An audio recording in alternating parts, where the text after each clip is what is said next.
Bismillahirrahmanirrahim. Nabi SAW bersama Abu Bakar, teman-teman sekalian, terlambat dari jadwal tiba di Madinah 3 hari. Jadi perjalanan Mekah-Madinah normal, biasanya mereka tahu waktunya. Dan mereka tahu kapan Nabi SAW tinggalkan Mekah. Tapi Nabi terlambat 3 hari. Setiap hari masyarakat Madinah keluar, melihat, mereka kumpul di pintu gerbang Madinah. Sampai dari pagi sampai menjelang maghrib. Enggak ada. Hari kedua enggak ada. Hari ketiga enggak ada. Ini dari hari telatnya ya. Semestinya tibanya hari ini misalnya. Besok mereka tetap keluar cari. Mereka tetap tunggu hari ketiga. Sampai hari ketiga tidak ada. Dan tepatnya teman-teman sekalian, di hari ketiga, pada saat matahari sudah mulai terik sekali, artinya di hari ketiga ini sudah menjelang waktu asar, dan kita tahu asar puncaknya matahari sangat terang.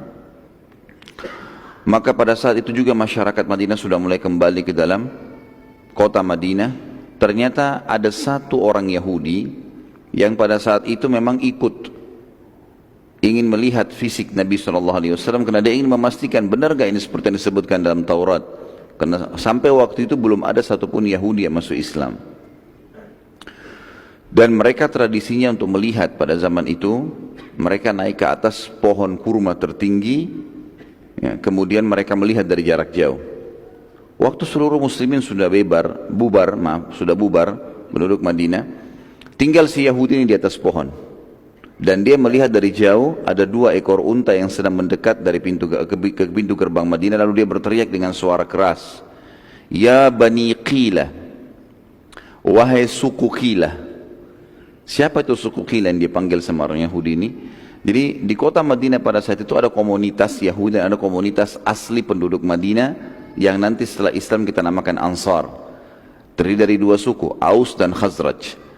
Suku Aus dan Khazraj ini telah dimasuki oleh orang Yahudi untuk membuat mereka perang. Jadi suku Aus dan Khazraj ini selalu perang.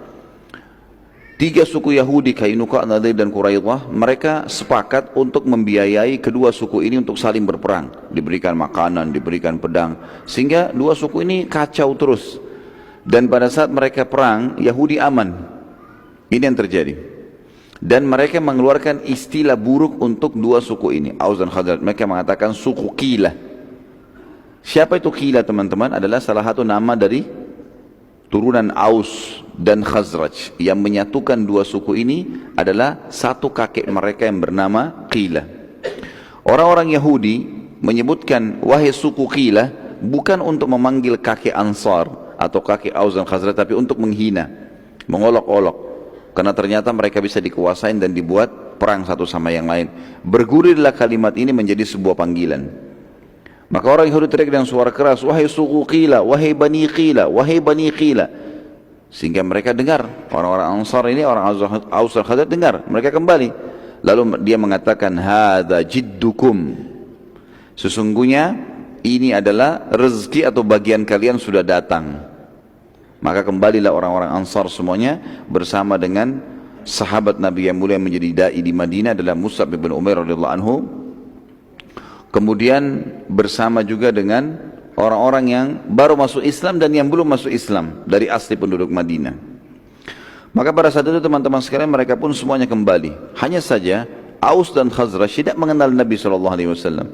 Tidak semua mengenal wajah Nabi SAW. Zaman dulu tidak ada foto, tidak ditahu.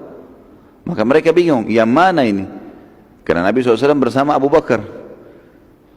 Abu Bakar postur tubuhnya tinggi, hanya saja beliau kurus. Sementara Nabi SAW kekar, tapi belum pernah diceritakan tentang fisik Nabi SAW, bagaimana beliau. Gitu. Maka yang terjadi saudaraku seiman, orang-orang Madinah bingung, yang mana nih? Salah satunya. Pada saat itu kebetulan karena sangat panas cuacanya, maka Abu Bakar pun turun dari untahnya dan mengambil pelapa kurma yang ada tergeletak di tanah, kemudian naik kembali ke unta lalu menaungi Nabi SAW dengan pelapa kurma itu. Pada saat itulah mereka mengenal kalau ini adalah Nabi SAW, karena pasti dia yang dimuliakan dan dihormati. Serentak pada saat itu tentu Mus'ab bin Umair radhiyallahu anhu, dai Nabi SAW di Madinah, sudah mempersiapkan, sudah memotivasi mereka, menceritakan tentang syariat Nabi SAW, dan mayoritas Ansar lebih dari 60% atau 70% sudah masuk Islam. Tinggal sedikit yang belum masuk Islam pada saat itu.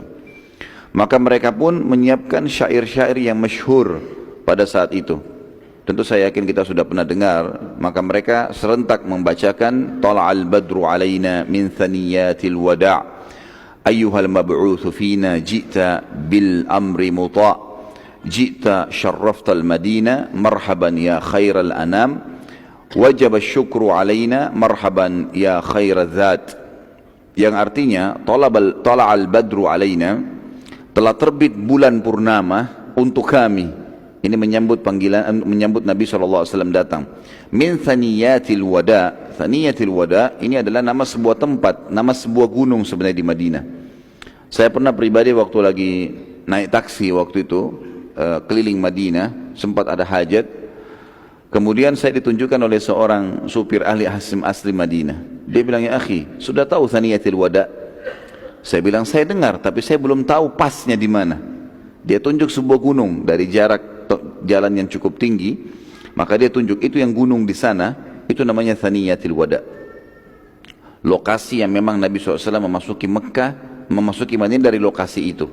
Dan juga ada riwayat yang menyebutkan kalau Nabi SAW pernah ikut bertanding lomba kuda bersama sahabat dari Thaniyatil Wada ini.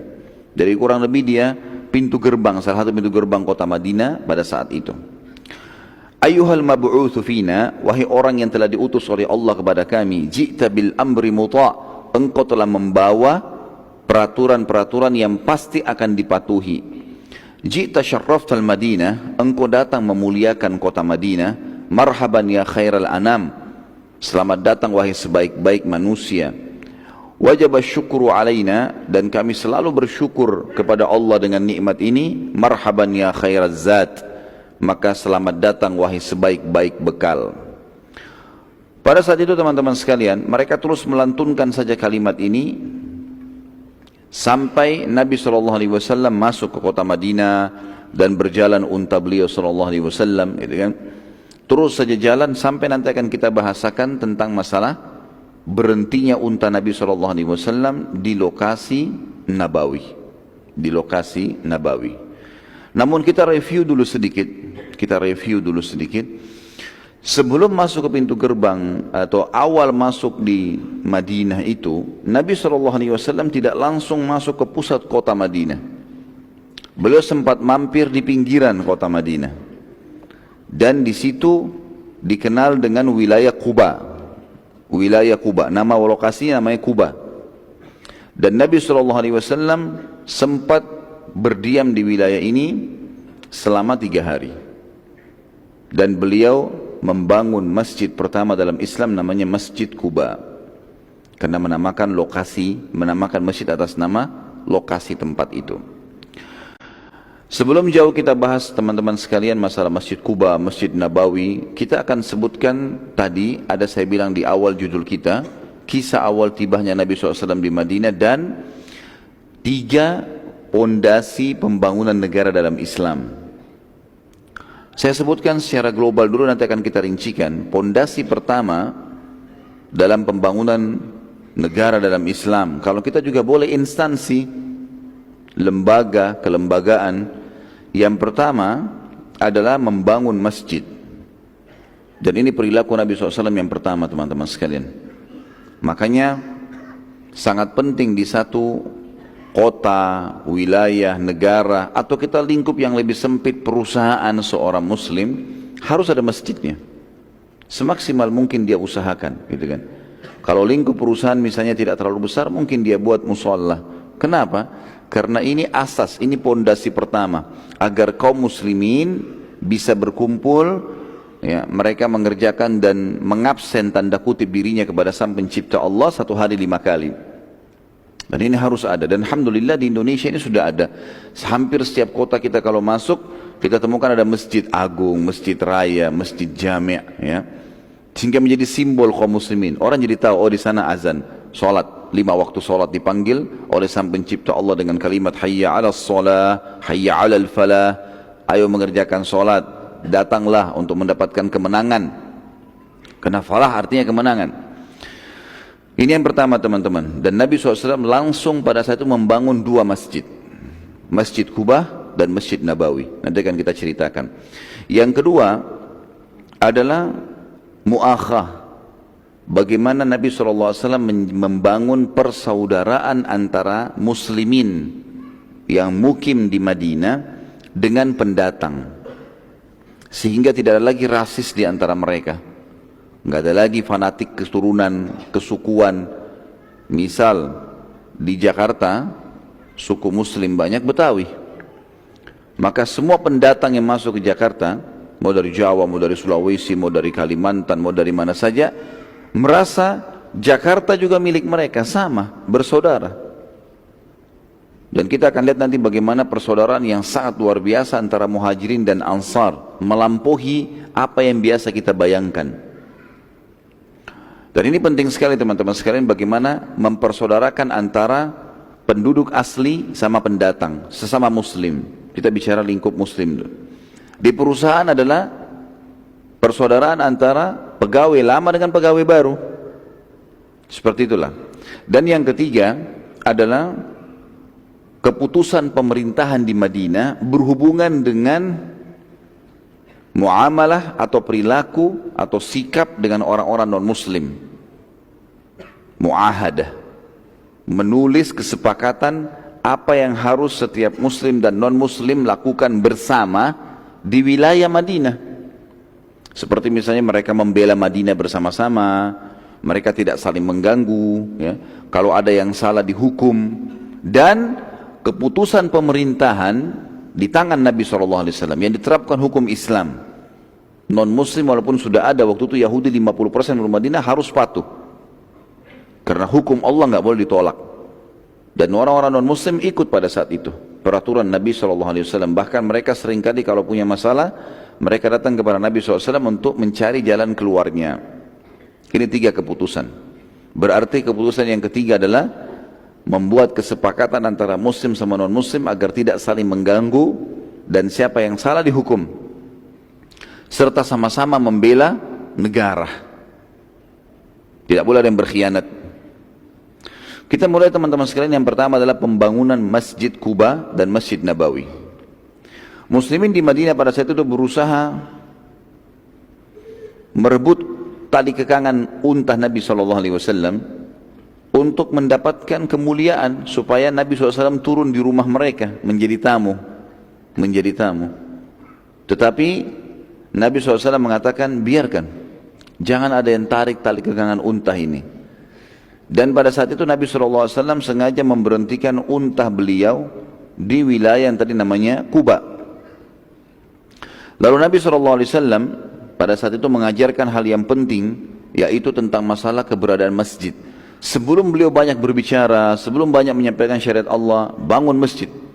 Saya ingin ada sebuah masjid di sini yang memberikan simbol kalau Nabi SAW sudah tiba di Madinah, dan Madinah kota Islam.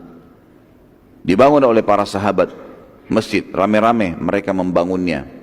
Dan Allah Subhanahu wa taala menurunkan ayat Al-Qur'an pada saat itu memuji tentang masalah Masjid Kuba. Surah At-Taubah, surah nomor 9 ayat 107 sampai 108. Sebenarnya ayat ini turun 107 dulu baru 108 dulu baru 107.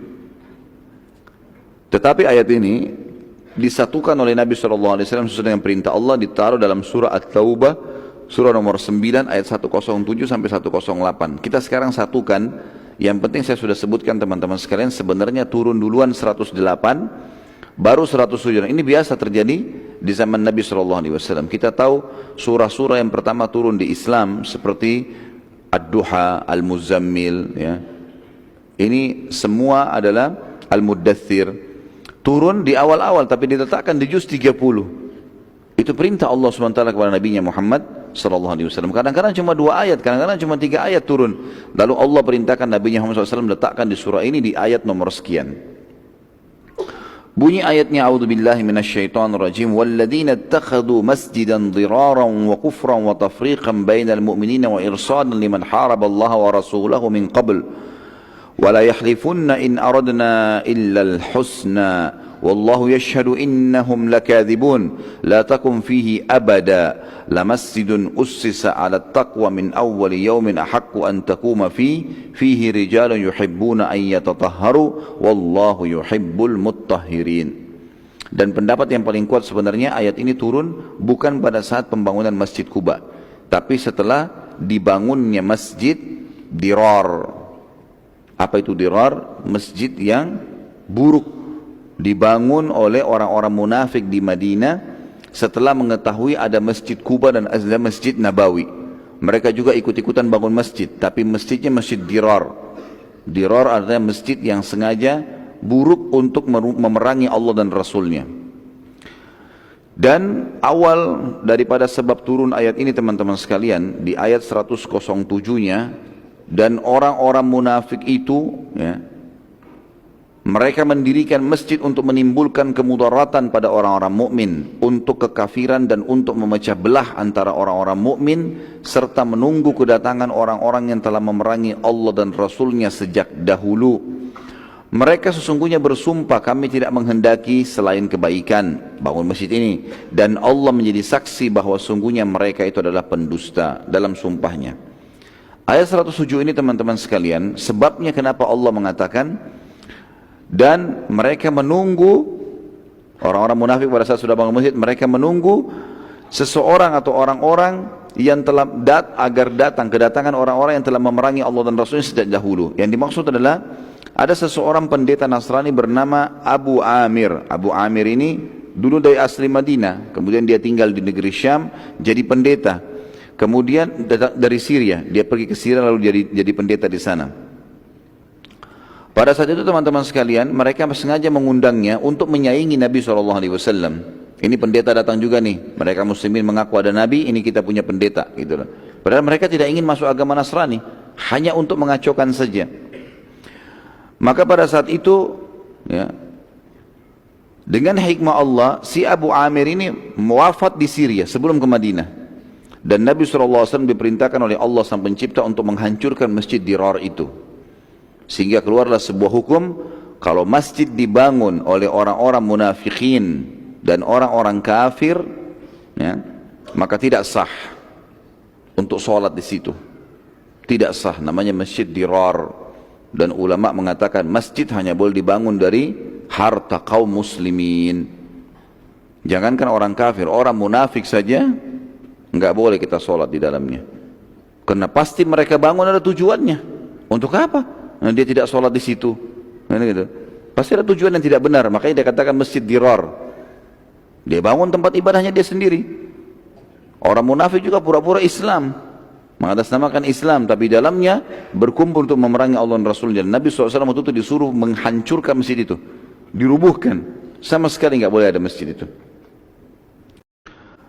Kemudian Allah mengatakan dalam 108, janganlah kamu sholat dalam masjid itu selama-lamanya, masjid Dirar tadi.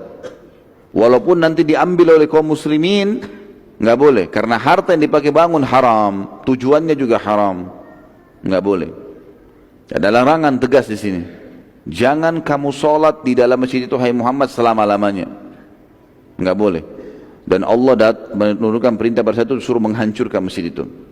Sesungguhnya, lalu di sini saksi bahasan kita Allah sebutkan tentang pujian Masjid Quba.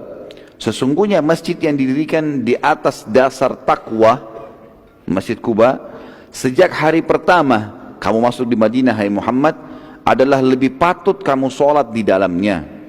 Di dalam masjid itu atau di sekitar masjid itu ada orang-orang yang suka mensucikan diri mereka. Dan sungguhnya Allah menyukai orang-orang yang bersih. Ada orang-orang yang suka membersihkan diri mereka, dan sungguhnya Allah suka dengan orang-orang yang bersih. Sedikit kita garis bawahi dulu kalimat masjid yang pertama dibangun di atas ketakwaan. Kenapa Allah mengatakan kalimat ini teman-teman? Karena perilaku pertama Nabi SAW datang, beliau ingin mendirikan sholat 5 waktu yang wajib pada saat itu. Dan harus ada tempatnya. Juga kalau ada masjid berarti sudah ada simbol keislaman. maka dianggap itu masjid yang dibangun di atas ketakwaan. Apalagi muslimin rame-rame ikut partisipasi membangunnya. Walaupun itu masjid Kuba teman-teman, bukan, jangan dibayangkan kayak masjid sekarang.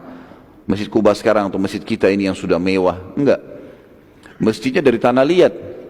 3 hari jadi. Asal jadi masjid bangunan.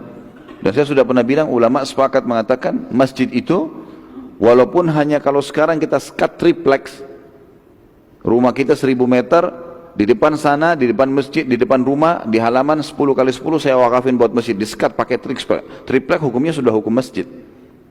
Jadi sesederhana apapun, yang penting niatnya jadi masjid, jadi masjid. Rumah kita tadinya rumah, udah saya wakafin jadi masjid, sekarang tidak ditinggali lagi, udah jadi masjid hukumnya, gitu kan? Jadi di sini teman-teman sekalian perlu digarisbawahi tentang masalah masjid itu.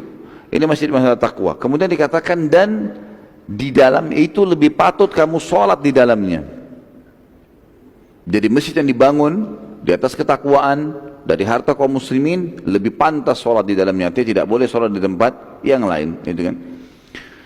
Kecuali keadaannya adalah memang bangunan itu tadinya dibangun oleh orang non-muslim seperti gereja, lalu dibeli oleh kaum muslimin, ditebus, dibeli atau direbut dengan kekuasaan. Itu hukumnya tersendiri. Seperti sekarang banyak kasus di Eropa, di Australia, pada saat gereja tidak dipakai lagi oleh orang non-muslim, jamaahnya sedikit, kaum muslimin beli, mereka jual. Saya pernah ceramah di Sydney pada saat itu, di jalan raya yang termasuk paling mewah di sana, Dewey namanya, ada masjid di situ. Dulu gereja dibeli oleh kaum muslimin dan kebetulan alhamdulillah yang beli muslimin untuk orang Indonesia yang membelinya. Jadi itu sekarang di tempat yang kalau kayak di Jakarta tuh mungkin Menteng kali, tempat yang mewah gitu. Nah ini contohnya, dicabut semua perangkat-perangkat Nasraninya, dibeli, ditebus, kemudian dipakai jadi masjid. Atau direbut dengan kekuatan seperti kasus Umar bin Khattab anhu menembus Palestina, yang itu. Atau kasus Muhammad Al-Fatih dari Turki yang menembus Turki wilayah Eropa sehingga dia mengubah masjid gereja Hagia Sophia menjadi Masjid Hagia Sophia. Dicabut semua perangkatnya kemudian dipakai. Tapi kalau dasarnya masjid itu dibangun dengan duit orang-orang muslim dan dipakai untuk memerangi Allah dan Rasulnya, maka masuk dalam masjid Dirar ini. Hal yang lain dari ayat di sini disebutkan adalah di sekitarnya atau di dalamnya ada laki-laki atau orang-orang yang suka membersihkan diri dan Allah suka dengan kebersihan atau orang-orang yang bersih. Ini teman-teman sekalian ternyata ada sebabnya.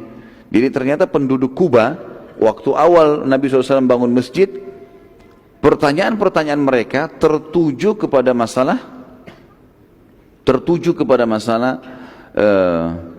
kebersihan.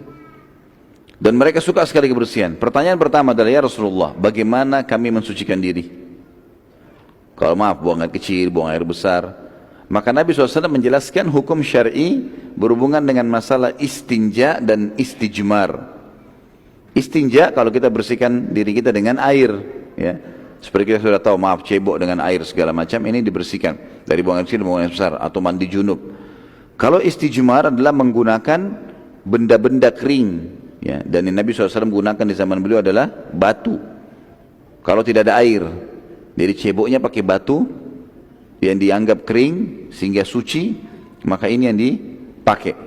Nah penduduk Kuba ternyata setelah mendengar sabda Nabi SAW ini, mereka menggabungkan keduanya.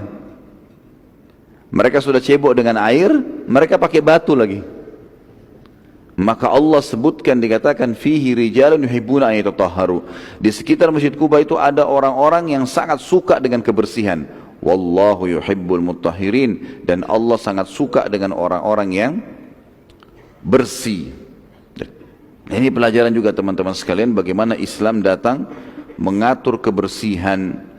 Harus seorang muslim itu bersih dan rapi, serta tidak benar kalau ada orang yang mengatakan kalau Islam itu, kalau kita jadi muslim atau kita sudah dekat dengan agama, nggak perlu memperhatikan lagi kebersihan, nggak perlu lagi memperhatikan mandi, baju bersih, nggak perlu memperhatikan khusus mengurus kerapian dan kebersihannya. Semua tidak benar. Orang-orang banyak mengatakan itu tidak perlu. Ini yang tidak benar. Saya pernah masuk ke sebuah masjid, di daerah Surabaya pada tanpa sengaja saya sholat di situ. Tiba-tiba setelah sholat asar ada yang berdiri bicara, ceramah. Dan di antara ceramah yang dia sampaikan saya kaget, dia mengatakan kita ini orang Islam tidak usah terlalu sibuk dengan dunia. Seperti misalnya banyak mandi, ya, pakai baju bersih, nggak perlu, ya, makanan-makanan yang sehat. Ya kita makan apa adanya dunia, sebentar kita lewatin. Ini bahaya sekali nih ya.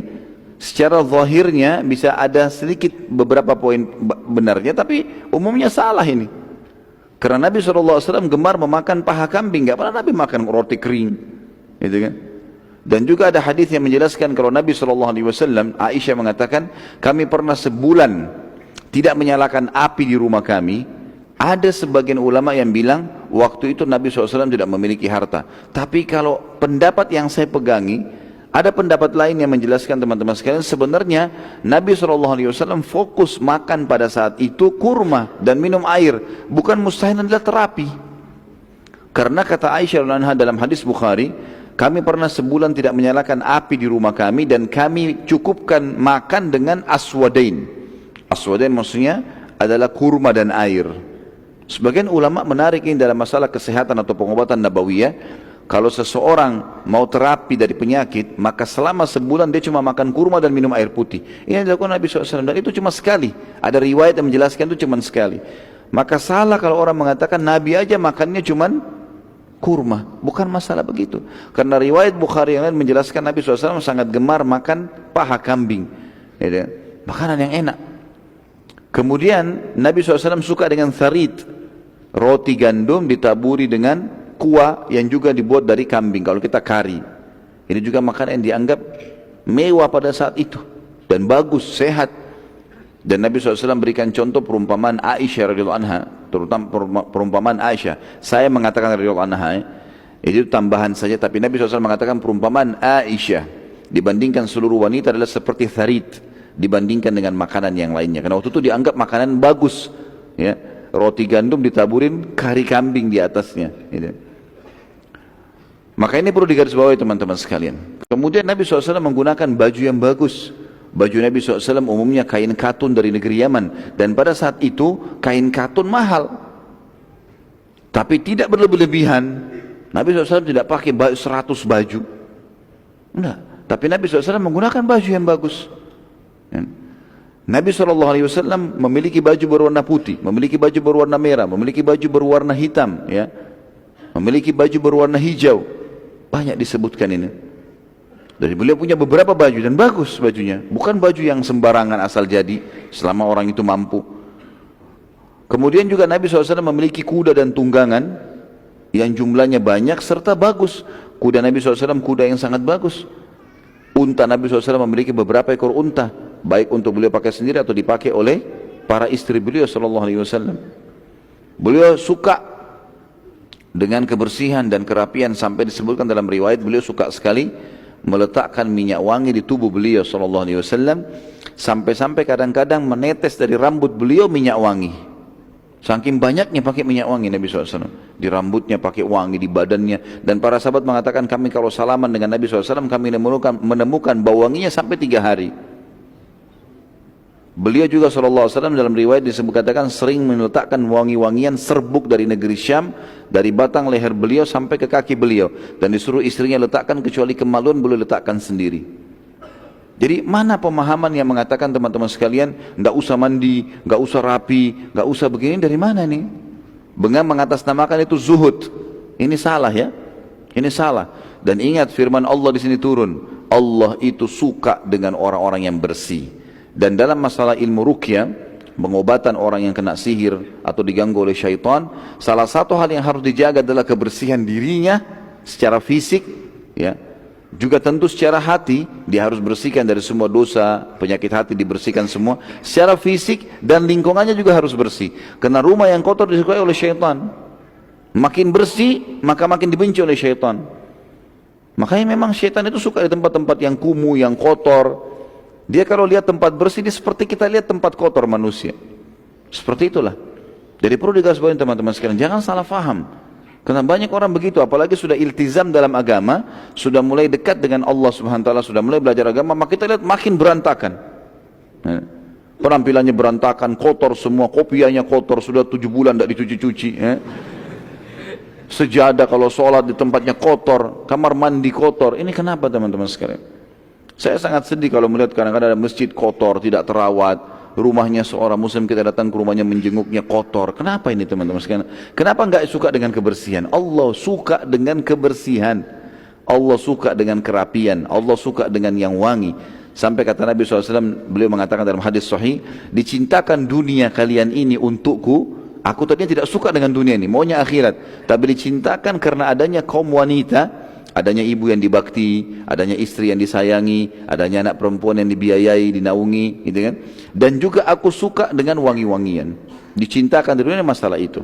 Maka harusnya kita jaga nih teman-teman sekalian. Kita tahu dalam Islam ada mandi junub, kita tahu dalam Islam ada mandi wajib haid dan nifas, ada mandi Jumat. Ya, Nabi SAW terkadang di musim panas merendam tubuh beliau di air dingin, kadang-kadang di musim dingin merendam dengan air panas. Jadi mesti dijaga semuanya ini. Nabi SAW sangat gemar menjaga bau mulut dengan bersiwak. Beliau mengatakan tentang rambut, siapa yang dikaruniai rambut maka dia harus merawatnya, dan seterusnya. Semua itu harus dijaga teman-teman sekalian, harus dijaga. Dan seorang muslim akan terlihat simbolnya, simbol keislamannya satunya dengan kebersihannya. Makanya dikatakan di dalam banyak riwayat juga kalau Nabi SAW itu tidak menyukai hal-hal yang busuk, hal-hal yang buruk, hal-hal yang berantakan. Jadi ini harus digarisbawahi teman-teman sekalian, sehingga tidak ada kesalahpahaman tentang masalah ini. Sekali lagi, banyak di antara kaum muslimin begitu soalnya keadaannya. Disayangkan sekali. Pada saat awal saya menikah, dan kebetulan karena istri saya tadinya punya keterampilan di masalah salon sebelum menikah dengan saya, alhamdulillah pada saat itu sudah menikah, dia ingin punya kegiatan. Saya bilang baiklah, saya bukain. Datanglah banyak akhwat kita di tempat itu, pakai jilbab besar, pakai cadar gitu. Begitu selesai, baru hari pertama buka, ada yang beberapa datang. Begitu mereka pergi, istri saya masih diam rupanya. Hari kedua ada lagi datang, hari ketiga. Setelah seminggu dia bilang sama saya, ada sesuatu yang saya mau sampaikan nih, tapi jangan disalahfahami. Saya bilang silahkan, ada masalah apa? Kenapa akhwat-akhwat ini pakai jilbab besar, pakai cadar, enggak ngerawat sama sekali rambutnya? Begitu dibuka jilbabnya, masya Allah, ketombe, ya kutu. Kaget, istri saya ini kaget. Tadinya dia berpikir selama ini kalau saya nasihatin dia, masalah agama Islam itu bersih, rapi. Tapi ini justru yang datang semua memang pakainya sudah jelas-jelas akhwat kita, tapi begitu penampilannya. Saya bilang belum tentu mereka semua faham. Nasihatin, berikan masukan, bilang nggak apa-apa sudah tanya sama saya, dan sampaikan kalau perlu merawat, ya, perlu menjaga kebersihan, tidak boleh tidak. Dan kita dianjurkan, ya, kita tahu misalnya tentang sholat Jumat, kata Nabi SAW, siapa yang mandi di hari Jumat, kemudian dia maksimal dalam membersihkan tubuhnya, kemudian dia, ya, maksimal membersihkan tubuhnya. Sini ulama hadis mengatakan sekarang dia pakai sabun yang wangi, dia pakai sampo yang bagus gitu kan, rapi semuanya, bersih.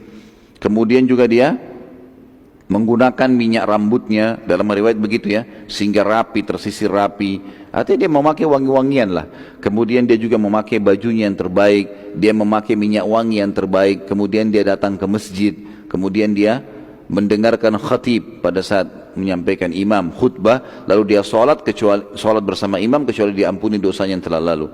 Jadi ada motivasi pembersihan dosa di hari Jumat dengan bersihnya badan, baju yang bersih, badan yang wangi gitu kan.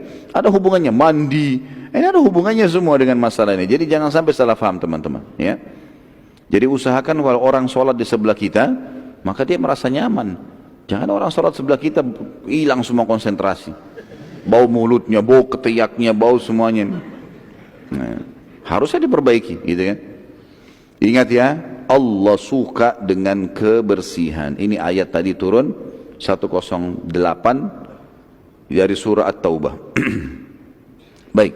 Pada saat itu teman-teman sekalian, Masjid Quba dibangun masih sangat sederhana karena dari tanah liat, dan sahabat semuanya partisipasi dalam membangunnya. Pada saat selesai, Nabi SAW sempat berada di wilayah Quba selama 4 hari. Maaf, tadi saya keliru dengan 3 hari. Senin sampai Kamis. Pada hari Jumatnya, hari kelima, Nabi SAW berangkat menuju ke pusat kota Madinah yang ada sekarang Masjid Nabawi. Waktu itu belum ada Masjid Nabawi. Di tengah jalan, waktu sholat Jumat masuk. Dan beliau pun akhirnya sholat pada saat itu Jumat di satu lokasi, belum ada masjid, di lokasi suku Salim bin Auf. Ini salah seorang sahabat namanya Salim bin Auf. Sampai sekarang penduduk Madinah masih tahu tuh, ini lokasi Salim bin Auf. Terakhir pun kemarin kami waktu masuk ke Madinah sekitar 2-3 pekan yang lalu ya, itu sempat diingatkan lagi oleh teman-teman asli Madinah. Ini masih ingat Khalid, ini tempatnya Salim bin Auf. Jadi ini dulu Nabi SAW pertama kali sholat Jumat di sini. Dan waktu itu teman-teman, karena belum ada masjid, maka Jumat dilakukan di lapangan, di tempat luas. Dan dari sini juga sebuah hukum, sebagian besar ulama mengatakan bolehnya sholat Jumat walaupun bukan di masjid, di pelataran kantor, ya, di tempat-tempat umum. Jumat datang boleh didirikan di gedung. Kalau kita sekarang, ya, semua ini sudah menjadi umum pendapat ulama. Dan Nabi SAW waktu itu berkhutbah dan mengimami sholat Jumat. Dan inilah Jumat pertama dikerjakan di Madinah oleh Nabi SAW, dan juga khutbah pertama dikerjakan. Sebelum Nabi SAW datang teman-teman sekalian ke Madinah, ada seorang sahabat Nabi bernama As'ad ibn Zurarah. Hafal nama orang ini, As'ad ibn Zurarah radhiyallahu anhu. Ini salah satu pimpinan orang Ansar, orang Madinah. Beliau sudah dengar dari Mus'ab radhiyallahu anhu majma'in kalau Jumat sudah wajib. Masih di fase Mekah itu sudah wajib, gitu kan? Perintah 5 waktu sholat diikuti dengan perintah Jumat. Maka muslimin kerjakan semampunya. Di Madinah, As'ad bin Zurarah ingin mengerjakan Jumat. Belum ada masjid. Masjid dibangun pertama kali setelah Nabi SAW hijrah. Maka beliau membuka rumahnya dan memberikan kesempatan siapapun yang mau Jumat di antara muslimin datang. Dan terkumpul di rumah beliau 39 orang dari sahabat, 40 orang sama dia, sama As'ad ibn Zurarah radhiyallahu anhu. Maka dari sini sebagian ulama menganggap bahwasanya syarat Jumat itu adalah 40 orang. Padahal sebenarnya waktu itu kebetulan terkumpul yang mau sholat 40 orang. Harus difahami ini teman-teman sekalian. Makanya pendapat yang paling kuat bukan 40 orang sebenarnya, tapi Jumat berlaku seperti berlakunya sholat wajib 5 waktu. Ada imam, ada makmum, sudah boleh sholat, gitu kan? Sudah boleh sholat itu. Dan masuk dalam masalah Jumat. Pernah ada seseorang menanyakan kepada saya, tapi memang mereka di negara non muslim, yang waktu itu di Jepang. Saya diundang sana Ramadan ceramah di Tokyo. Kemudian ada orang yang datang kepada saya bertanya. Dia bilang, Ustaz, kami di perusahaan ini cuma 2 orang muslim, saya sama teman saya. Jumat bagaimana caranya? Kalau sholat 5 waktu kami masih sholat, kadang-kadang kami masing-masing sholat, tapi sholat Jumat gimana? Saya bilang, kalaupun saya sholat 5 waktu harus usahakan berjamaah. Dan sholat 5 waktu kalaupun ada akad kerja nggak bisa ditinggalkan, wajib seorang muslim patuhi akadnya. Maka jangan ketinggalan sholat wajib nggak bisa. Semua haknya makhluk. Kalau yang wajib, misal bakti sama orang tua, ya, patuhnya seorang istri pada suami, ini wajibnya hak makhluk. Kalau ketemu dengan hak wajibnya Allah, sholat 5 waktu misalnya, hak wajib Allah, maka harus haknya Allah didahulukan. Kalau ketemu antara hak Allah sunnah dengan hak wajibnya makhluk, misal kita lagi sholat sunnah, ibu kita manggil, batalin sholat sunnahnya. Karena hukum Allah, hak Allah sunnah ketemu dengan hak wajibnya makhluk. Ini pun Allah yang tentukan hak wajibnya, ya. Maka kita dahulukan haknya orang tua kita, karena wajib menjawab panggilannya dia. Kita lagi sholat sunnah, gitu kan? Tapi di sini kalau ketemu sholat wajib, hak wajibnya Allah dengan panggilan orang tua, nggak boleh, harus tetap sholat, nggak boleh kita batalin. Karena hak wajibnya Allah di sini. Ini perlu digarisbawahi, ya. Di sini teman-teman sekalian,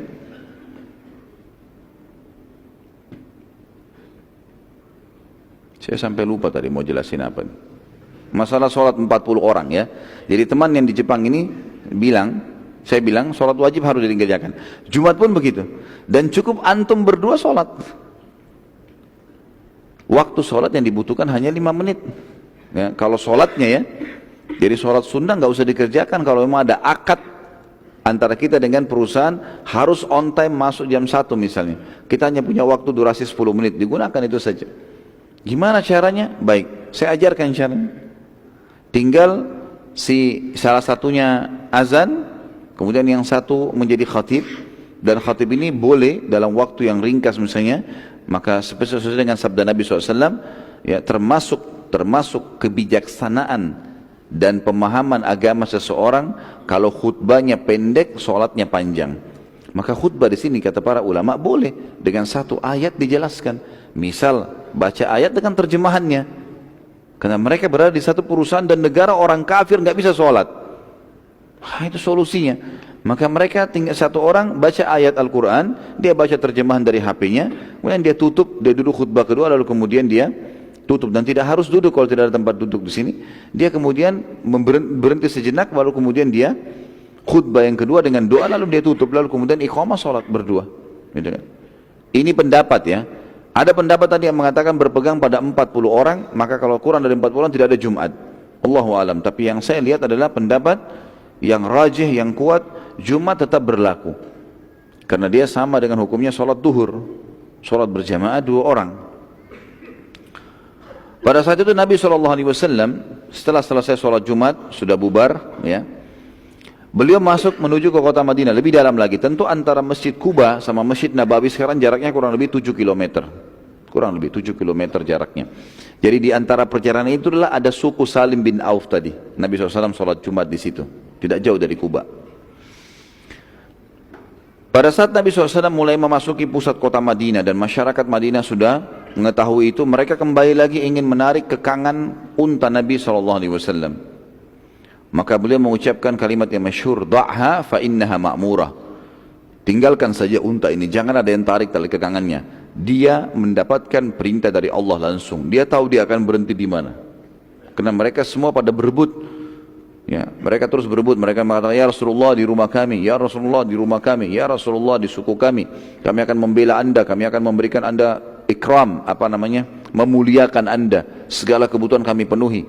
Terus saja suku demi suku saling menarik ini. Tapi Nabi SAW mengatakan, da'ha fa innaha ma'mura, tinggalkan unta ini, jangan ada yang tarik, karena dia dapat perintah dari Allah, dia tahu di mana dia akan berhenti. Akhirnya, saat tiba di wilayah suku Najjar, dan suku Najjar adalah suku dari keluarga ibu Nabi SAW. Ya, karena Aminah dari Madinah, kan? Asalnya dari Madinah, banyak keluarganya di Madinah, makanya waktu sebelum meninggal, beliau sempat mengajak Nabi SAW ke Madinah, kemudian kembali dari Madinah mengunjungi suku Najjar ini, suku daripada keluarganya. Meninggallah Aminah di Rabwah di wilayah yang sudah mendekati wilayah Mekah. Yang jelas Nabi SAW waktu itu pas tiba di suku Najjar, unta Nabi SAW duduk, tiba-tiba duduk di situ. Maka Nabi SAW turun, lalu Nabi SAW tanya, ini tanah sekarang yang unta saya duduk ini tanahnya siapa? Kata mereka, ini tanah 2 orang anak yatim ya Rasulullah. Ada anak yatim di Madinah ini, orang tuanya mati, ini tanah warisannya mereka. Kata Nabi SAW, siapa walinya? Mana walinya? Siapa yang bertanggung jawab terhadap 2 anak yatim? Karena istilah yatim dipakai untuk siapa? Hah? Mana suaranya? Siapa itu anak yatim? Bisik-bisik mana saya dengar? Orang yang meninggal ayahnya, dan tidak dipakai untuk ibu ya. Kita di Indonesia tambah sendiri tuh piatu itu. Dalam Islam tidak ada istilah piatu, ada yatim saja ya. Anak yatim, nggak ada anak yatim piatu. Piatu itu bagian meninggal ibunya kan gitu. Makanya kita dalam hukum syar'i cuma ya anak yatim. Siapa yatim? Yang meninggal ayahnya saja. Jadi penaungnya dia, walinya meninggal, si ayah, penisbatan nama padanya. Misal fulan bin fulan meninggal, maka dikatakan yatim. Itu pun harus ada syarat kedua, belum balik. Nggak boleh nenek-nenek kakek ngaku yatim. Minta bantuan saya yatim. Umurnya berapa? Sebelum balik dikatakan yatim. Sudah balik nggak ada lagi yatim ini. Istilah yatim sudah diangkat dari dia. Gitu kan? Sudah nggak ada. Makanya harta anak yatim kalaupun dia kaya, kemudian sudah dipegang oleh seseorang, misalnya pamannya atau siapa saja, dan ternyata dia sudah balik, dikembalikan ke anak yatim itu.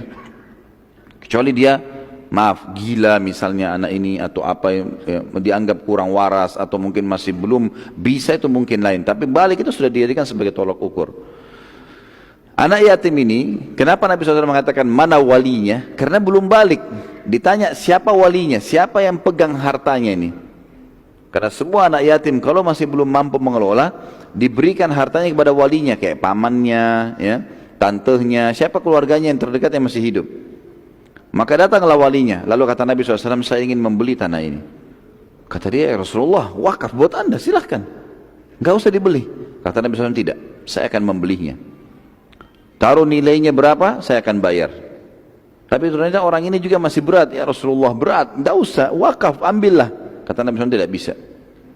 Maka Nabi pun SAW menilai harga tanah sekitar lokasi itu. Ditemukanlah nilai tertentu, lalu Nabi SAW menembusnya. Menebusnya maksud saya, bayar. Tanah tersebut adalah pilihan Allah yang Maha Suci dan Maha Tinggi, dan inilah tanah terberkah setelah wilayah haram Mekah. Tadi itu di suku Najjar. Setelah itu Nabi SAW langsung memproses untuk membangun Masjid Nabawi. Langsung, jadi belum istirahat, ya. Pada siang itu juga, kan siang bolong setelah saya sholat Jumat, gitu kan. Tiba di wilayah itu, langsung Nabi SAW membangun Masjid Nabawi. Dan beliau mengatakan pembangunan masjid. Semua sahabat langsung bereaksi. Dan waktu itu sederhana sekali ya. Tanah liat diambil, dibuat cetakan, kemudian ditaruh air, dicampur dengan air. Setelah itu mereka biarkan kering, sudah jadi batu, sudah jadi tanah, ya, tanah cetakan. Atau kadang-kadang mereka mengambil batu-batu yang mereka masukkan ke dalam tanah liat yang dibasahin dengan air, dibiarkan kering. Setelah kering baru kemudian ditaruh menjadi tembok. Kadang-kadang juga cara pembangunan pada saat itu, mereka mengambil langsung tanah liat yang mereka basahkan dengan air, disiram dengan air, langsung ditempelin pakai tangan saja. Ditempel-tempelin dengan tangan sehingga menjadi tembok. Ini kadang-kadang mudah rubuh sebenarnya. Tapi seperti itulah zaman dulu. Untuk memperkuat bangunan, seringkali mereka mengambil batang-batang kurma, pohon-pohon kurma yang ditebang atasnya, ditebang akarnya, ditaruh, ditancapin, tapi bukan untuk semua bangunan, hanya pojok-pojok bangunan. Kemudian antara batang pohon ini sama batang pohon ini ditaruhlah tadi tanah-tanah liat itu, gitu kan? Seperti itu. Dibangun dengan sangat sederhana. Saking sederhananya Masjid Nabawi pada saat itu sampai jadi hari itu juga. Sudah selesai, dikeroyok oleh banyak orang, dibangun dan cukup untuk jadi sholat, tempat sholat, dan masih sederhana sekali. Serta dibangunlah di sebelah Masjid Nabawi sebuah bangunan kecil yang dijadikan sebagai rumah Nabi SAW. Beliau langsung tinggal di situ. Ya. Sebagian ulama mengatakan hikmahnya yang sangat baik adalah kalau seorang pemimpin itu tinggal di dekat rumahnya masjid, dan dia selalu bangun masjid dan rumahnya di sebelah masjid, sehingga dia bisa selalu hadir di masjid jadi imam di waktu sholat, gitu. Karena memang idealnya pemimpin dalam Islam harus bisa menjadi imam, harus bisa menjadi imam. Tolok ukurnya itu kan. Makanya Nabi SAW mewasiatkan Abu Bakar untuk jadi imam pada saat beliau meninggal. Begitu pula beliau menjadi imam sampai meninggal Abu Bakar radhiyallahu anhu, kemudian Umar juga begitu, Utsman, Ali, dan keempat khulafaur rasyidin radhiyallahu anhum ajma'in adalah pemimpin yang harus kita contohi sebagaimana sunnah Nabi SAW. Alaikum bisunnati wa sunnatul khulafaur rasyidin mahdiyyin min ba'di. Berpegang pada sunnahku dan juga khulafaur rasyidin setelahku, Abu Bakar, Umar, Utsman, Ali radhiyallahu anhum ajma'in. Baik. Pada saat itu teman-teman sekalian, sementara membangun Masjid Nabawi, maka para sahabat Ansar dan Muhajirin, karena mereka sudah terbiasa dengan syair-syair, mereka melantunkan syair. Mereka mengatakan, Allahumma la isha illa aishal akhirah, Allahumma gfir lil muhajirin wal ansar.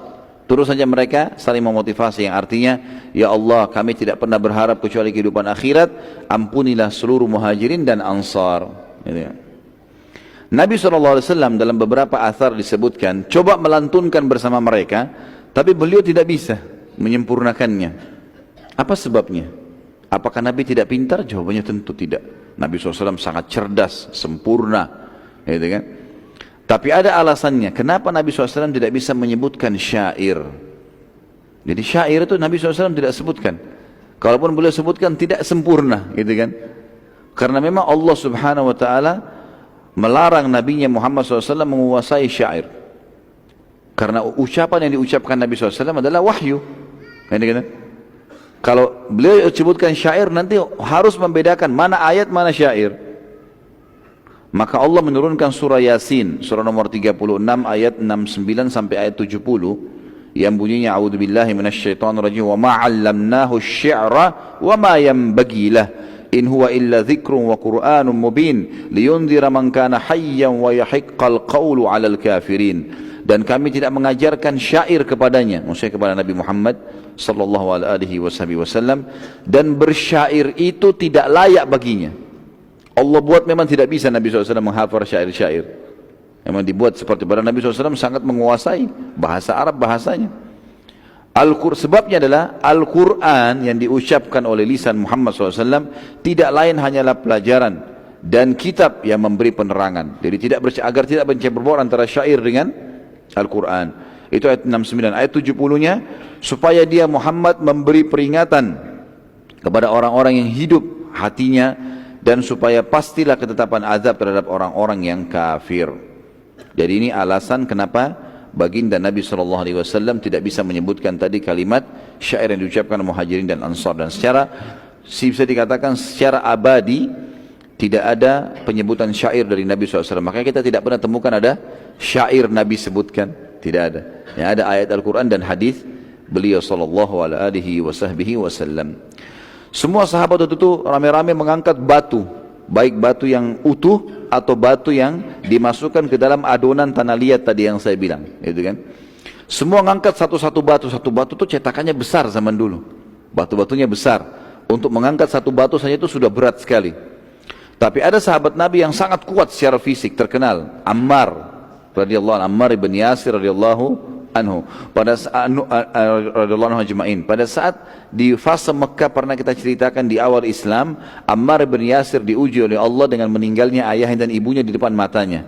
Ayahnya bernama Yasir radhiyallahu anhu, orang laki-laki pertama mati syahid dalam Islam, dan Sumayyah ibunya, wanita pertama mati syahid dalam Islam yang dibunuh oleh Abu Jahal, gitu kan? Yang sudah kita ceritakan kisahnya. Nah, Ammar bin Yasir radhiyallahu anhu ajma'in ini waktu itu tumbuh besar dan fisiknya kuat sekali, sampai-sampai dia satu-satunya sahabat yang mengangkat 2 batu sekalian, gitu kan? Pada saat itu. Tentu ini penyampaian dalam riwayat ya.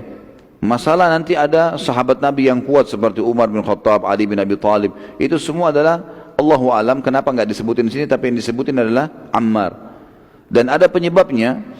Waktu Nabi SAW lihat, Nabi SAW mengatakan, sungguh kasihan Ammar, dia akan terbunuh oleh kelompok pemberontak. Ya, seperti itulah. Subhanallah, Nabi SAW menyebutkan kalimat ini jauh sebelum kejadian terbunuhnya Ammar 39 tahun. Jadi kapan terbunuh Ammar? 39 tahun setelah pembangunan Masjid Nabawi itu. Pada saat terjadi peperangan antara Ali bin Abi Thalib radhiyallahu anhu dengan Muawiyah radhiyallahu anhu. Ini sudah pernah saya berikan gambaran, tapi saya coba reviewkan kembali. Kalau peperangan itu tidak diinginkan oleh Ali, tidak diinginkan oleh Muawiyah radhiyallahu anhum ajma'in. Tapi peperangan itu disebabkan oleh orang-orang yang masuk di kelompok Ali bin Abi Thalib yang terkenal nanti dengan kelompok Khawarij. Waktu Ali bin Abi Thalib sudah negosiasi kan, keluarnya Muawiyah dari negeri Syam membawa sekitar 3.000 pasukan, kalau saya tidak salah, itu bukan tujuannya untuk memerangi Madinah, tapi keluar dari Madinah untuk negosiasi sama Ali. Muawiyah adalah sepupunya Uthman bin Affan, ibu sama ibu bersaudara. Maka yang menunjuk juga Muawiyah jadi gubernur di negeri Syam adalah Uthman bin Affan. Uthman bin Affan mati terbunuh. Maka kata Muawiyah, tangkap dulu pembunuhnya, sepupuku itu. Ini khalifah, dibunuh oleh orang, gimana caranya? Baru kita pilih khalifah. Kata Ali, nggak bisa, harus ada khalifah dulu, baru kita bisa tangkap. Pemerintah ada, baru kita bisa tangkap pembunuhnya, gitu kan? Nah, ketemu untuk negosiasi sebenarnya ini. Tapi rupanya pada saat mereka mau bubar, sudah mau negosiasi, Muawiyah sudah setuju dengan khilafahnya Ali, tapi dengan syarat tangkap pembunuhnya Uthman, gitu kan? Ali bin Abi Thalib juga setuju dengan itu. Rupanya kelompok Khawarij ini ada yang terbagi 2, satu ke kelompoknya Muawiyah, satu kelompoknya Ali. Lalu ini lempar panah api, itu lempar panah api. Lalu ini teriak, kelompoknya Muawiyah berkhianat. Di sana teriak, kelompoknya Ali berkhianat. Peranglah malam itu. Baru peperangan tidak diingat, ini fitnah, gitu kan? Yang terjadi antara kaum muslimin, dan ini banyak orang salah faham. Dianggap Muawiyah sengaja mau perangi Ali. Lah, mustahil itu. Terbukti pada saat selesai peperangan pun Muawiyah mengatakan, hai Ali, saya harus pulang ke negeri Syam, ini fitnah. Waktu dia mau pulang, orang-orang Khawarij ini mengatakan, hai Ali, kenapa kau biarkan Muawiyah pergi? Dia memberontak, bunuh saja. Itu. Padahal sebenarnya di sini bukan Muawiyah memberontak, gitu kan? Tetapi di sini orang-orang Khawarij ini yang memberontak. Itu. Nah ini kita sengaja sebutkan teman-teman sekalian. Pada saat itu mereka datang dan mengangkat Al-Quran mengatakan, hai Ali, kau tidak berhukum dengan hukum Al-Quran ini. Maka Ali mengatakan, bagaimana bisa saya bunuh Muawiyah? Muawiyah itu penulis wahyunya Nabi, sahabat Rasulullah SAW, enggak mungkin. Yang ada adalah saddu dzara'i', sebuah hukum. Kalau terjadi seperti ini keributan, maka pasukan yang dianggap keliru itu diambil semua senjatanya saja, tidak boleh diperangi, tidak boleh dipenjara, tidak boleh ditawan, enggak ada ghanimah di sini kecuali senjatanya ditarik supaya tidak terjadi penyerangan-penyerangan yang tidak diinginkan. Nah ternyata di pasukan Ali bin Abi Thalib ada Ammar bin Yasir radhiyallahu anhu ajma'in, dan Ammar dibunuh oleh salah satu kelompok Khawarij ini. Jadi makna sabda Nabi SAW, kasihan Ammar dibunuh oleh kelompok pemberontak, bukan kelompoknya Muawiyah maksudnya, tapi kelompok yang membunuh Ammar ini adalah kelompok Khawarij yang dasarnya memang menjadi otak masalah peperangan terjadi antara Muawiyah sama Ali radhiyallahu anhu ajma'in. Ini perlu digarisbawahi teman-teman sekalian, karena kalau tidak disalahpahami nanti. Dianggap bahwasanya seperti banyak orang-orang Syiah mengatakan Muawiyah itu kafir dan segala macam dengan statement yang tidak layak untuk penulis wahyunya Nabi SAW, dan Muawiyah salah satu penulis wahyu tentunya. Baik, itu cuma sedikit tambahan saja karena Ammar bin Yasir mengangkat dua batu tadi, maka Nabi sebutkan hadis ini. Tapi di sini kita perlu diberatkan karena ternyata penyampaian Nabi ini belum ditangkap oleh para sahabat waktu itu. Kasihan Ammar dibunuh oleh kelompok yang memberontak, gitu kan? Sahabat belum mengerti karena masih awal Islam. Oh, mungkin Ammar nanti dibunuh siapa? Ternyata 39 tahun kemudian terjadilah Siffin itu. Nah, itu. Nabi SAW pada saat sementara membangun masjid, beliau menjadi tamu di rumah seorang sahabat Nabi yang mulia. Siapa yang tahu orang ini? Kalau ada yang tahu saya kasih hadiah nih. Saya tidak tahu mau kasih hadiah apa, tapi saya punya minyak wangi dari Saudi. Bisa dikantongin. Ada yang tahu? Satu balik papan tidak tahu. Sebentar, siapa? Abu Ayyub. Saya mau namanya. Tidak, yang betul tadi Abu Ayyub Al-Ansari. Sa'ad bin Mu'adz pimpinan orang Ansar. Tapi yang betul Abu Ayyub Al-Ansari. Saya ingin tahu namanya. Ada yang tahu namanya? Hah, minyak wangi Saudi saya pakai kembali nih kalau gitu. Kalau tahu nama saya, tahu nama beliau. Salah. Khalid bin Walid itu nama sahabat dari ini. Ada yang tahu nama saya sama nama ayah saya?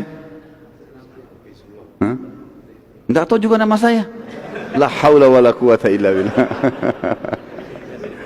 Berarti enggak jadi ini minyak wanginya. Namanya Khalid bin Zaid. Sahabat ini namanya Khalid bin Zaid. Kebetulan nama saya begitu. Nama saya dan nama ayah saya namanya Zaid, namanya Khalid bin Zaid. Ya semoga saja kita seperti beliau radhiyallahu anhu. Ini orang yang luar biasa, luar biasa. Julukannya Abu Ayyub Al-Ansari. Namanya ada Khalid bin Zaid. Jadi nggak jadi ya, maaf. Saya disuruh pakai sendiri rupanya sama Allah. Jadi teman-teman sekalian, pada saat itu Nabi SAW menjadi tamu di rumah Abu Ayyub Al-Ansari. Dan ini sahabat Nabi yang mulia yang Allah Subhanahu Wa Taala panjangkan umurnya dan banyak sekali kelebihan dalam Islam. Dan kisah yang masyhur adalah bagaimana meninggalnya beliau di benteng Konstantinia atau Konstantinopel. Di zaman Yazid bin Muawiyah, anaknya Muawiyah radhiyallahu anhu, itu sempat ada pasukan besar dibentuk oleh Yazid untuk menyerang Konstantinia. Dan kata Nabi SAW, pasukan yang menyerang Konstantinia akan diampuni dosanya. Maka banyak sahabat yang berlumba-lumba. Waktu Yazid buat pasukan, Abu Ayyub Al-Ansari ikut. Dan umurnya itu kalau tidak salah sudah 99 atau sudah 100 tahun. Ikut berperang. Waktu di tengah-tengah, di malam hari, besok sudah mau tiba di benteng Konstantinopel ini. Kata Abu Ayyub, hai Yazid, kalau saya mati malam ini, jangan kubur saya di sini. Kubur saya di sana, di bentengnya mereka. Bentengnya musuh. Gitu kan. Maka kata Yazid, baiklah. Ternyata betul, malam itu meninggal Abu Ayyub radhiyallahu anhu, wafat. Akhirnya jenazahnya dipikul besok pagi, gitu kan? Dipikul, jenazah dibungkus, kain kafan kemudian dibawa, gitu kan. Pada saat dibawa teman-teman sekalian, rupanya ada mata-mata dari Konstantinopel ini masuk di pasukan muslimin, pakai baju seperti orang Islam, bisa bahasa Arab. Lalu dia bertanya waktu lihat jenazah dibawa dengan pasukan, jenazahnya siapa itu? Kata sahabat di situ ada yang hadir di peperangan mengatakan, itu adalah Abu Ayyub Al-Ansari, sahabat Rasulullah SAW. Kata orang ini, kenapa dibawa-bawa jenazahnya? Dia minta supaya jangan dikubur kecuali di depan benteng Konstantinopel. Mata-mata ini pulang sampaikan ke rajanya Kaisar. Dia bilang, kita susah kalahkan umat Islam. Jangankan orang hidupnya, orang matinya saja mau berperang. Itu salah satu kisah beliau pada saat akhir wafatnya, gitu kan. Baik, Abu Ayyub Al-Ansari radhiyallahu anhu menyambut Nabi SAW dengan gembira, karena ternyata rumahnya beliau di samping masjid, gitu kan. Nabi SAW ingin mudah sholat, rumah beliau lagi sementara dibangun sementara, gitu kan. Maka Abu Ayyub Al-Ansari pun mengatakan, ya Rasulullah, rumah kami 2 lantai, kami ingin anda di atas supaya anda tidak terganggu. Kata Nabi SAW, jangan, saya punya banyak tamu, jadi lebih baik saya di bawah, biarkan anda sama istri silakan di atas, gitu. Abu Ayyub Al-Ansari susah menolak Nabi SAW, baiklah pindah ke atas, pindah ke atas. Begitu pindah ke atas, ternyata zaman dulu sama dengan sekarang lah. Kadang-kadang kita kalau mau tidur kita siapin air putih ya. Cuma rumah orang seperti saya tadi dari tanah liat. Kalau lantai 2 biasanya dipasangin potongan-potongan kayu ya, yang disilangkan kemudian ditaruh di antaranya tanah liat. Jadi bisa ada di antara tanah yang bisa jebol itu semestinya, gitu kan. Baiklah. Yang jelas Abu Ayyub Al-Ansari menyiapkan 1 teko air sama istrinya, dan waktu itu lagi musim dingin. Maka tumpahlah air tersebut, tidak sengaja tersentuh oleh Abu Ayyub Al-Ansari, tumpah, basah kena lantainya. Lantai bukan kayak kita keramik sekarang, bisa tembus ke bawah. Dan di bawah Nabi SAW ini. Maka Abu Ayyub Al-Ansari radhiyallahu anhu majma'in sama istrinya, semalam suntuk tidak tidur. Lagi dingin, selimutnya dipakai untuk keringin tanah itu, supaya jangan kena Nabi SAW tetesan air. Begitu luar biasa mereka memuliakan baginda Nabi SAW. Besok pagi Abu Ayyub Al-Ansari menceritakan kepada Nabi SAW, ya Rasulullah, kejadiannya begini, lebih baik anda pindah ke atas daripada kami merasa berat dengan ini, gitu. Lebih baik anda pindah ke atas. Maka kata Nabi SAW, baiklah, dan Allah mengetahui apa yang kalian buat semalam. Ada pahalanya itu, Allah tahu bagaimana kalian membuat itu. Juga Nabi SAW, teman-teman sekalian, di situ di awal-awal sekali hijrah, masih hari-hari pertama, beliau mengutus juga anak angkatnya yang dulu menjadi anak angkatnya ya. Itu adalah Zaid bin Harithah radhiyallahu anhu, diutus oleh Nabi SAW menuju ke Mekah untuk menjemput ya, anak-anak Nabi SAW dan juga anak-anaknya Abu Bakar, termasuk Aisyah radhiyallahu anha, itu baru dijemput pada saat itu. Dan akhirnya Zaid bin Harithah berhasil menjemput, dan itu adalah terakhir kaum muslimin yang ada di Mekah. Karena waktu Nabi SAW mau hijrah, kita sudah tahu kan ada Asma binti Abi Bakar, ada Aisyah, masih di Mekah semua ini. Asma binti Abi Bakar kan yang membawa apa namanya, makanan ke gua di Jabal Thur untuk memberikan makan kepada Nabi SAW, gitu kan. Ada juga anaknya Abu Bakar yang lain ya, yang Abdurrahman, dan ada yang lain juga masih tinggal. Anak-anak Nabi SAW juga masih di sana. Dibawa semuanya ke Madinah, dan alhamdulillah pada saat itu berhasil lolos ke Madinah.